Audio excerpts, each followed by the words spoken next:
It was a late summer weekend when I, along with my two closest friends, decided to go camping in the outskirts of the Appalachian Mountains.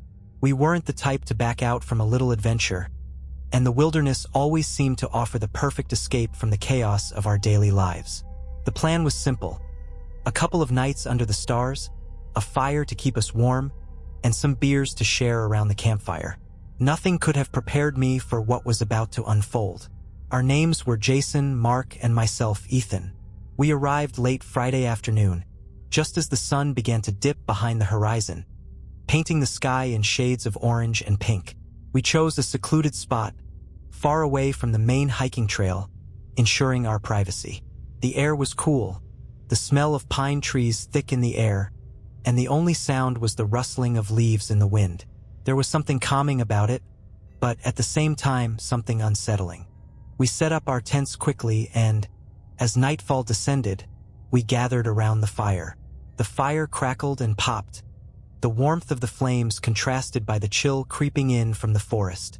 We drank, joked, and shared stories, but there was something else in the air, a heaviness. It wasn't just the wilderness. It was as if the forest itself was alive, watching us. We were about halfway through our second round of beers when Jason first noticed it. He stopped mid-sentence, his eyes fixed on something in the distance. We all turned to follow his gaze. The trees were thick and dark, but it wasn't the darkness that bothered us. It was the movement. "Did you see that?" Jason's voice was low, his hand pointing toward the tree line. Mark squinted. "What, the wind? It's just the trees swaying, man." But it wasn't. Not this time. There was something or someone moving between the trees, just out of sight, but we all felt it. The hairs on the back of my neck stood up, and an uneasy silence fell over us. It wasn't a bear, we all agreed on that much. The movements were too deliberate, too fast, almost like something human, but it didn't make sense. It was then that the first sound hit us. A sharp, bone-chilling scream, distant but unmistakable. It was high-pitched, the kind of scream that came from fear or pain. We froze, our eyes darting around, trying to figure out what the hell was going on. Jason stood up, his hands trembling as he reached for the flashlight. "Maybe it's just someone else out here," Mark said, but even he didn't sound convinced. I didn't believe it. We were miles away from any hiking trails, and I couldn't shake the feeling that the scream came from something unnatural. Then, something even stranger happened. The fire flickered, dimming for a moment, as though the darkness around us was swallowing it up. It felt like the world had gone completely silent for a second. No crickets, no rustling leaves, nothing. Just a deep, oppressive silence. We stared at the fire, then at each other, but none of us spoke. Something was very wrong. The silence stretched on, thick and suffocating. We tried to shake off the feeling, but it clung to us like a second skin. My eyes kept flicking to the trees, expecting something, someone, to step out, but nothing ever did. Still, I couldn't shake the sense that we weren't alone. Jason, who had been pacing nervously, finally broke the silence. "I think we should head back to the car, guys. This isn't right." Mark looked at him, his face flushed with uncertainty. "You're overreacting, man. It's probably just an animal.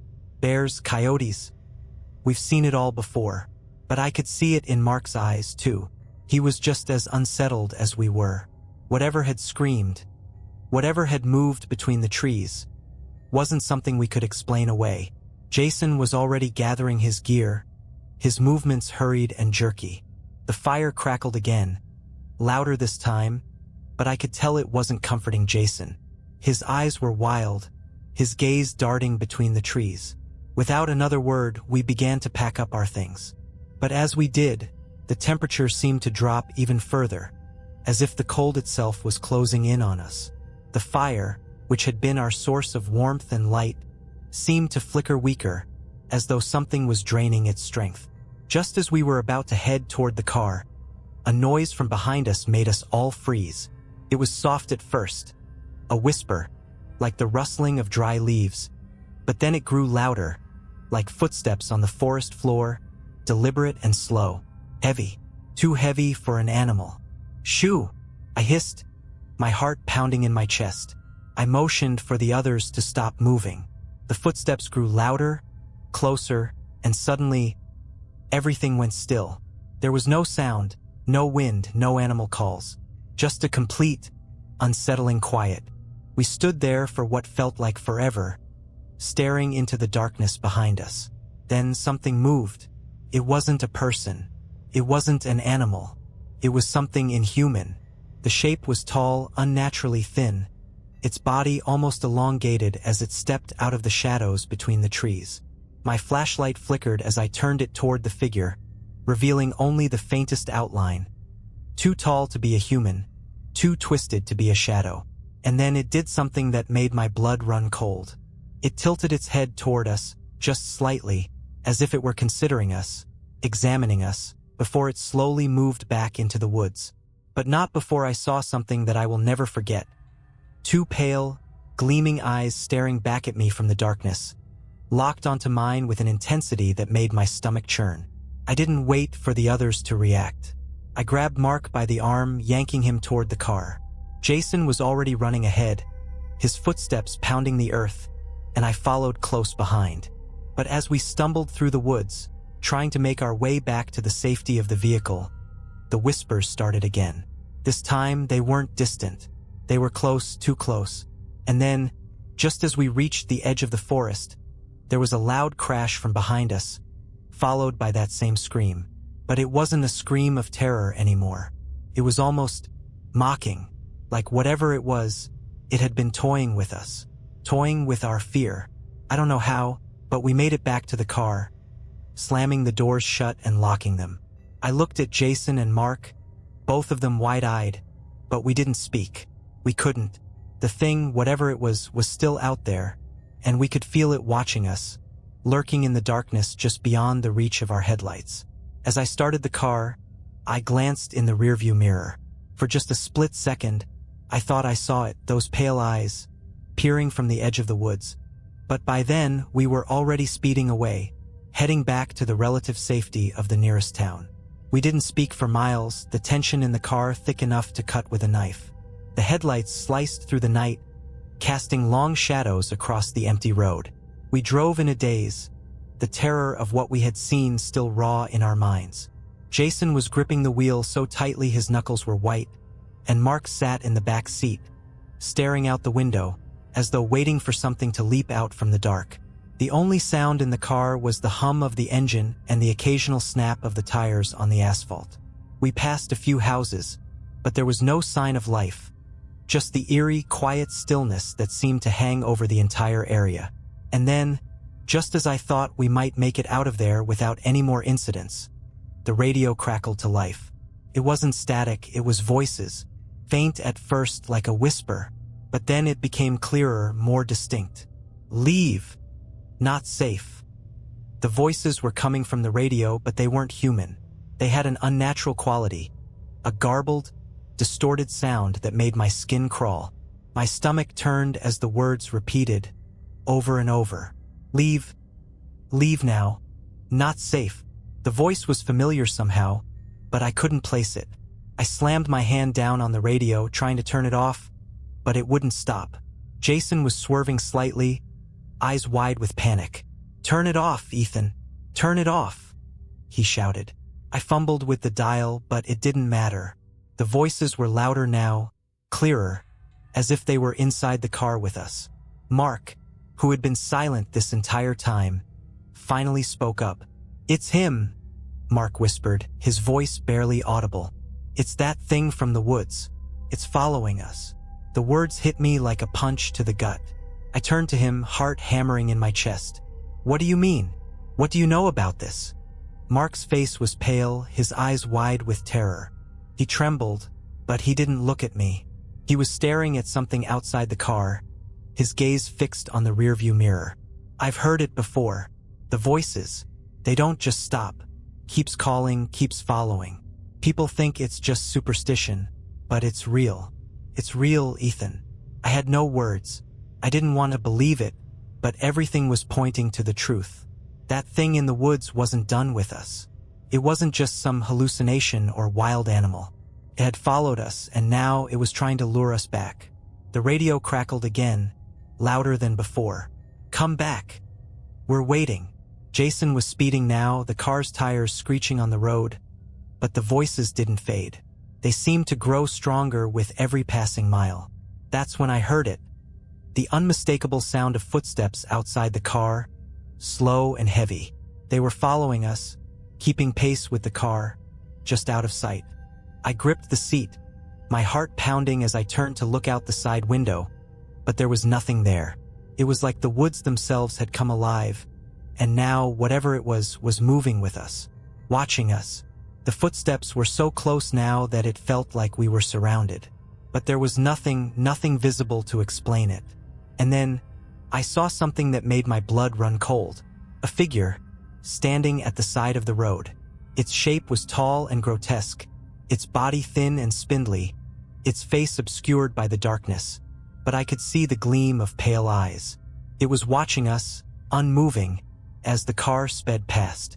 And then, just as quickly as it had appeared, it was gone. As though it had never been there. Jason slammed on the brakes, bringing the car to a screeching halt. "What the hell was that?" he gasped, his hands shaking.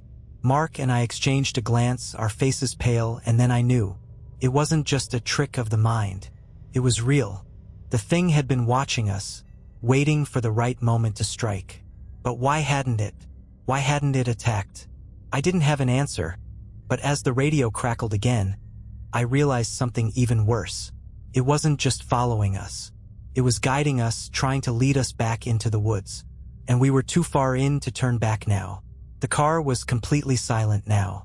None of us knew what to say, but we all felt the same unease, a sense of inevitability hanging over us. I glanced nervously at the road ahead, the lights from the dashboard illuminating the map, but there was no real direction. The only thing that mattered was the overwhelming feeling that we were being led somewhere we didn't want to go. Jason's knuckles were still tight on the steering wheel. His jaw clenched so hard I thought it might break. Mark, in the back seat, hadn't stopped staring out of the rearview mirror since we saw that thing at the side of the road. His breath came in short, panicked bursts. "I told you this wasn't just a story," Mark muttered, barely audible. "I told you it would follow. I told you." But then his words cut off as the radio crackled once more. This time, there was no voice, no eerie whisper. Instead, there was a single guttural growl, deep and rumbling, like something trying to communicate through a voice box that had been shattered and rebuilt. We all froze, every muscle in our bodies stiffening in fear. Then came the thud. One single, heavy thud. The sound of something landing hard on the roof of the car. Jason slammed on the brakes again, sending the car into a screeching halt. My heart raced in my chest, pounding so hard I could barely hear anything else. We all stared up at the ceiling of the car, breathless, waiting for another sound. The thud had been like a warning, but a warning for what? Another thud. This time it was heavier, more deliberate. Something was moving on top of the car, its presence undeniable. My hands shook as I reached for the door handle, but Jason grabbed my arm, his grip tight. "Don't open it," he hissed, his voice barely a whisper. The car creaked under the weight. The metal groaned as if something massive was shifting above us, pushing its way through the structure. Then, a long scraping sound followed, as though claws or something worse were dragging across the roof. Each scratch sent a jolt through my spine, but we didn't move. We couldn't. We were paralyzed by fear, rooted to the seat, waiting for whatever was on top of the car to decide what it would do next. I wanted to scream, to shout at Jason to drive, to get us out of there, but the words stuck in my throat. It was as if the air around us had thickened, suffocating any attempt to act. And just as suddenly as the sound had started, it stopped.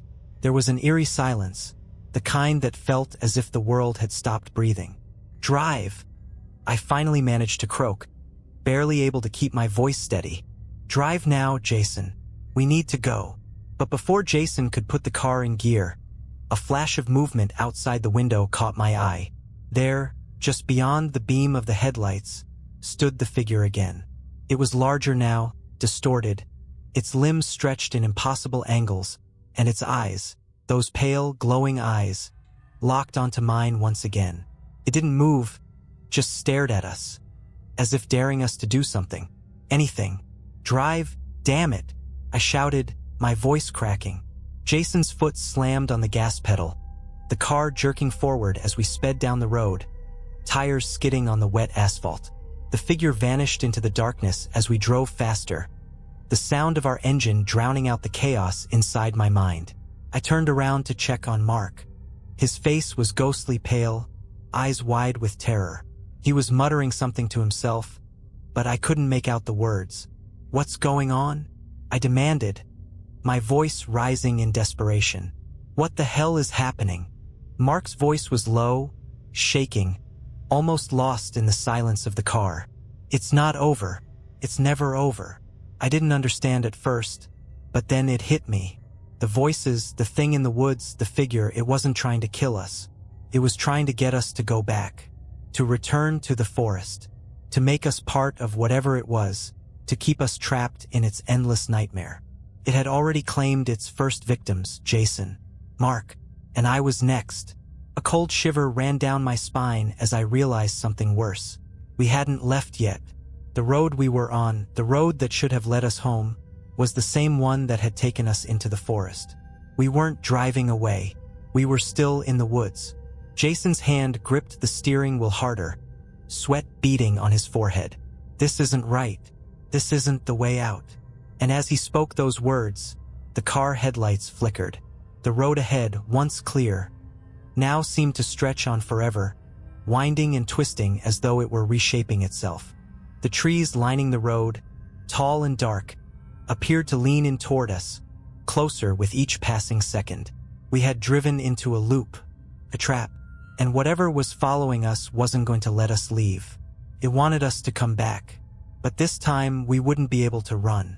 Jason slammed the brakes, but the car continued moving forward, as if the road had a life of its own, pulling us deeper into the woods.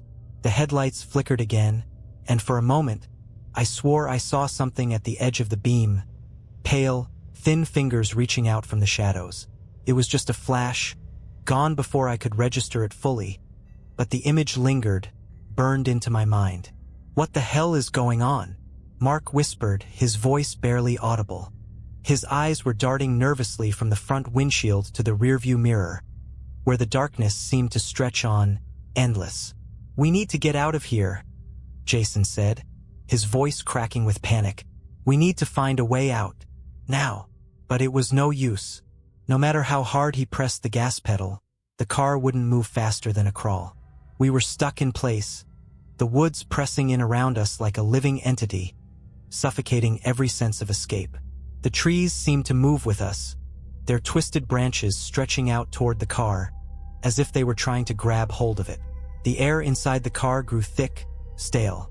The temperature dropped so fast that I could see my breath in the air, even though it was the middle of summer. The radio crackled again, but this time it wasn't just voices. It was a deep, growling sound, like a chorus of snarls and whispers blending together into something far worse. "Ethan," Jason said suddenly, his voice hoarse, "look in the mirror." I glanced at him, confused, but then I turned my head toward the rearview mirror, and what I saw froze me in place. There, in the reflection, standing just beyond the reach of the headlights, was the figure, tall, lanky, and impossibly thin. But this time, its face was visible. Its features were twisted, the eyes pale and glowing like white-hot embers. The skin stretched tight over a skull that looked far too large for its body. It was watching us, and I knew, deep down, that it wasn't just observing us anymore. It was hunting us. "Go, Jason, go!" I screamed, my voice breaking, but he was frozen, his eyes locked on the mirror. It was as if he couldn't look away, as if the thing was holding him in place, controlling him. Then the growling sound intensified. It came from everywhere, surrounding us, echoing from all directions. The forest itself seemed alive with it, its branches swaying as though they were part of the beast that stalked us. The air in the car became suffocating, thick with the stench of rot and decay. I can't move," Jason whispered, his voice shaky. His hands gripped the steering wheel so hard his knuckles were turning white. "Get us out of here," Mark cried, his voice rising in terror. "It's not real. It can't be real." But it was real. It had to be. The figure in the rearview mirror took a step forward. The moment it did, the car lurched forward, jerking violently, and we all cried out as we were thrown against the seats. The headlights blinked out completely, plunging us into complete darkness. For a split second, I thought we had crashed, but then I realized it was the darkness that had swallowed us. And in the silence that followed, I heard the most terrifying thing of all. It was laughing, a low, guttural laugh coming from somewhere outside the car. It wasn't human and it wasn't animal. It was something in between, something ancient and horrifying. Ethan, please," Mark whispered from behind me. I could feel his hand clutching my shoulder, his fingers digging into my skin. Make it stop. But I didn't know how. I didn't know what to do. All I knew was that the thing outside, the thing in the forest, was getting closer. I could feel its presence, pressing in on us from all sides. And then, through the crackling of the radio and the horrifying laughter, I heard something else. A voice, faint but unmistakable. "Return. Return to us?" The car jerked again, this time violently enough to throw us all into the door. It was as if the ground beneath us was shaking, the very earth convulsing. Through the window, I saw the trees beginning to move, bending unnaturally, twisting toward the car. Then, with a terrifying screech, the headlights flared back on, revealing nothing but empty woods. There was no sign of the figure, no trace of anything that could explain what had just happened. But the radio crackled one last time, louder than before, as the voice whispered once more, "You can't leave. You're already one of us." In that instant, I realized the truth. The thing in the woods wasn't just a creature. It was part of the forest itself. The trees, the land, the very ground we had walked on, they were all a part of it, connected by something ancient, something evil. We weren't meant to leave, and as the car's engine sputtered and died, I knew we weren't getting out of this alive. The car engine sputtered one last time, a weak, pitiful sound, before it fell silent. The darkness outside felt even more suffocating now. No headlights, no moonlight, just the oppressive blackness that swallowed everything around us. The air was thick with the stench of decay, and I could feel the temperature plummeting even further, the chill seeping into my bones. Jason reached for the keys, his hands trembling so violently that I thought he might drop them. He tried to start the car again, his foot slamming down on the gas pedal, but nothing happened. The engine refused to turn over. We were stuck, and we weren't alone. I could hear it now, a rustling sound coming from all sides, a slow, deliberate movement through the woods. It was circling us, its presence closing in tighter with each passing second. The growls, the whispers, the laughter. They were all around us, just out of sight, but they were getting closer, louder, as though the very forest itself was alive and hungry. Mark was still clutching my shoulder, his breath coming in short, panicked gasps. "Ethan, please, we have to do something. We can't stay here. We have to run." But where would we run? The forest was endless. The thing we had seen, whatever it was, wasn't just a creature. It was the forest itself, its dark heart beating beneath the earth. There was no escape. Suddenly, a loud bang rang through the car, a violent thud from the roof, followed by a series of scraping sounds. Someone was on top of the car again. We could hear the claws, or whatever they were, dragging across the metal, leaving deep, jagged marks in their wake. Jason's eyes were wide with panic. "It's on the roof. It's on the damn roof." I didn't have time to think. I didn't have time to make a decision. All I knew was that we were running out of time. The thing, whatever it was closing in and we were trapped. I pulled at the door handle, desperate to get out, but it wouldn't open. It was locked. I turned to Jason. "Jason, get us out. We need to." But before I could finish, the car jolted again, the entire vehicle shifting as if something massive had just landed on it. The roof creaked and groaned under the weight, and then there was a sound that I will never forget. A low, wet breath, followed by a hiss so cold it froze the blood in my veins. And then, from the roof, it spoke. "Come back." The voice was not just inside the car. It was everywhere. In the air, in our ears, inside our heads. It was as though the words were being whispered from the trees themselves, from the very ground beneath us. "We are waiting." I felt it then, the pressure, the weight, the terrible sensation that we weren't alone in the car anymore. Something was inside. Something had crossed the boundary between the world of the living and the thing that waited in the dark. Mark screamed, his voice breaking, but his scream was cut off abruptly as the car shook violently once more. The windows cracked, and the whole car was bathed in an otherworldly, pale light. I turned to look out of the window, and I saw it, those eyes again. Pale, gleaming, watching us with an intensity that made my stomach churn. They weren't just eyes anymore. They were the eyes of the forest itself. I reached for the door again, my fingers slipping on the handle, but it wouldn't open. The whole car was vibrating now, shaking violently as though the ground beneath us was ripping apart. I could hear the trees groaning, their branches scraping against the metal of the car, their roots twisting and pulling beneath us, dragging us into the earth. "We're not leaving," Jason whispered, his voice hollow. "We're not leaving. We're part of it now." And then, there was a final, deafening crash, the sound of the roof caving in under the weight. We were thrown from our seats, crashing into each other as the car tilted and began to sink into the earth. It felt like the ground was swallowing us whole, pulling us down into an abyss where there was no escape. Through the window, I saw the trees, their branches reaching down like fingers, their shadows swallowing us whole. And then, as the light from the car flickered out, I saw the pale eyes one last time. Close, impossibly close, before everything went black.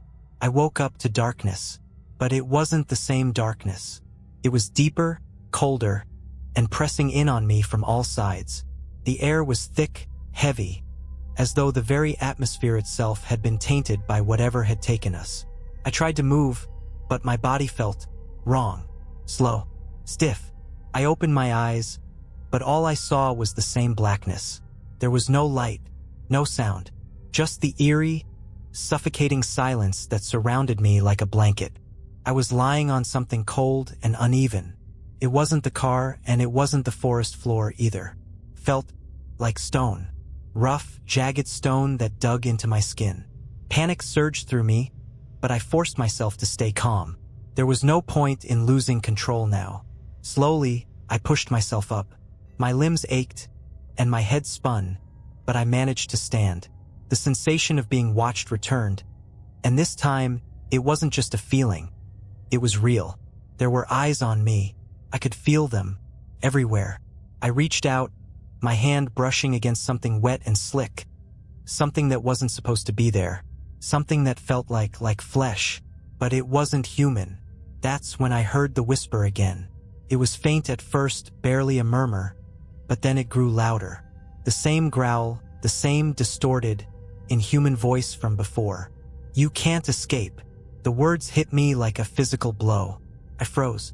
My breath caught in my throat. It was here again, the thing that had haunted us in the woods. The thing that had waited for us, that had led us into its grasp. It wasn't just a creature. It was the forest itself, the land, the earth beneath us. And now it had us. It owned us. I turned around, desperately searching for some way out, some path that would lead me to safety. But there was nothing. Only the same stone, the same endless darkness. And the eyes, those pale, glowing eyes, they were everywhere. I couldn't escape them, couldn't look away. They followed me, watching, waiting for me to make my next move. But there was no next move, no escape. "We are the forest," the voice continued, its words echoing in the air. "You are ours now, forever." I stumbled backward, my chest tightening with terror. It was real. This wasn't some hallucination. We had crossed a line, and now there was no going back. And then I heard it, the sound of footsteps. Slow, deliberate steps, heavy and ominous, coming closer. But this wasn't the thing from the forest. This was something. Someone. "Ethan?" The voice. It was familiar. Jason. I called out, my voice hoarse, barely above a whisper. But when I turned, my blood ran cold. There, standing in front of me, was Jason. But he didn't look right. His skin was pale, his eyes hollow, like something had been drained from him. His mouth was twisted in a grotesque smile, but there was no warmth in it, just an emptiness that made my stomach turn. Jason, I said again, stepping forward, but my legs felt like lead, heavy and uncooperative. He took a step toward me, his movements jerky, unnatural. You're here now, he said, his voice warped and hollow. We're all here, all of us. I didn't understand what he meant. Was he dead? Had the forest already claimed him? And then, behind him I saw Mark. Just like Jason, he was different. His body was twisted, contorted, as if the forest had molded him into something it could control. His eyes were dark, voids of emptiness that stared right through me. We're part of it now, Ethan, Jason's voice said. But it wasn't his voice. It was the voice of something else. Something ancient, something that lived in the roots of the earth itself. You can never leave. We're home now. I wanted to scream, to fight, but I couldn't. My body wouldn't move. The ground beneath me felt like it was pulling me in, as if it wanted to swallow me whole. The walls, if you could call them walls, pressed in closer and the air grew colder. The voices of Jason and Mark, distorted and hollow, mingled with the growls and whispers of the forest. The trees, the earth, the stone, it was all one, all alive. And then, everything went dark. No sound, no movement, just a final, endless silence. I don't know how long I stayed there, but when I woke up, everything had changed. The forest had claimed me, and now I was part of it.